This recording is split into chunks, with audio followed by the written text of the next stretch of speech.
Hello बच्चों, let's see this question. The question says a rectangle, a square, a circular and an elliptical loop all in the xy plane are moving out of the uniform magnetic field with a constant velocity v is equal to v I cap. The magnetic field is directed along the negative z-axis direction. The induced EMF during the passage of this loop out of the field region will not remain constant for.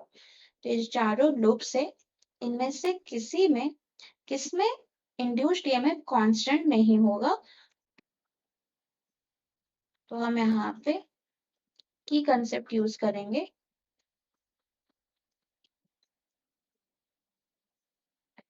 Induced EMF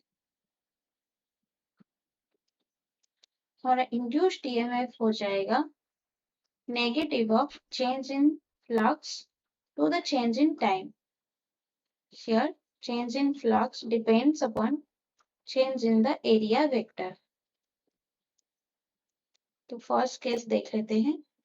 first of all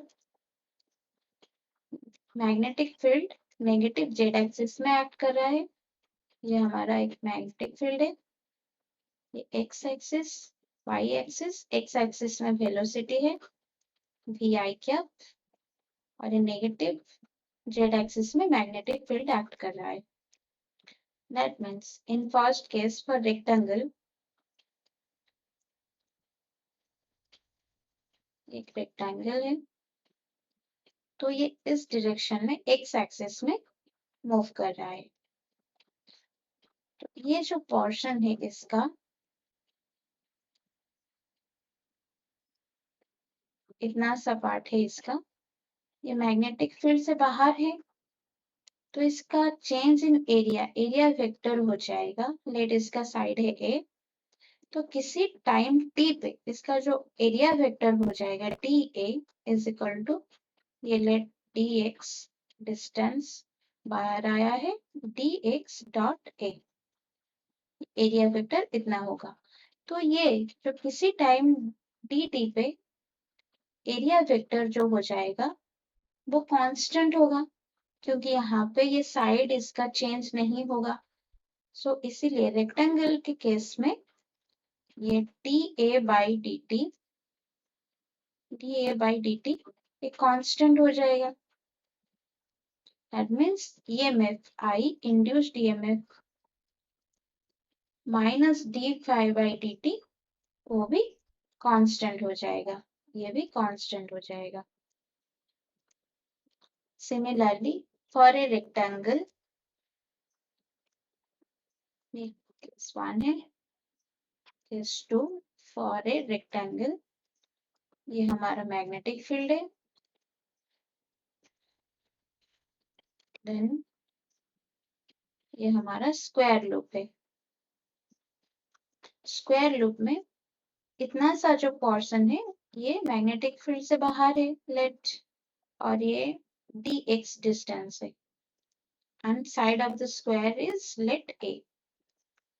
तो इसका area vector change in area vector हो जाएगा del X dot ए।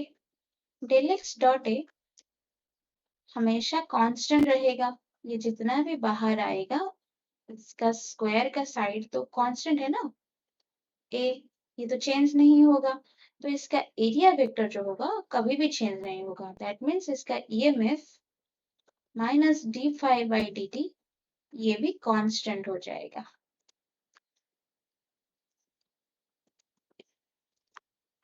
Similarly हम circle के case में देखेंगे, ये हमारा मैग्नेटिक फील्ड है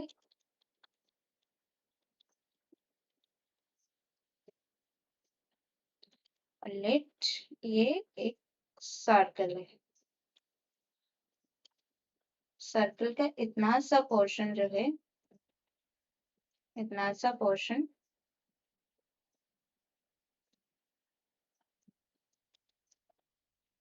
ये मैग्नेटिक फील्ड से बाहर है क्योंकि ये v वेलोसिटी से x डायरेक्शन में मूव कर रहा है। तो इतना सा जो पोर्शन बाहर है इसका एरिया वेक्टर हो जाएगा, डिपेंड करेगा किस पे, थीटा और r पे।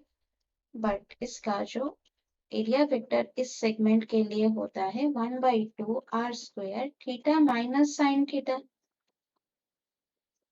तो ये जो डिस्टेंस है dl, ये हमेशा कांस्टेंट नहीं होगा सर्कल के लिए। ये जितना बाहर आएगा यहाँ से, ये डिस्टेंस ये सब कांस्टेंट नहीं होगा। dl डिस्टेंस वो हमेशा वेरी करता रहेगा। That means area vector is also not constant for circle. That means EMF minus d phi by dt is not constant for a circle. Similarly, in ellipse, in case of ellipse,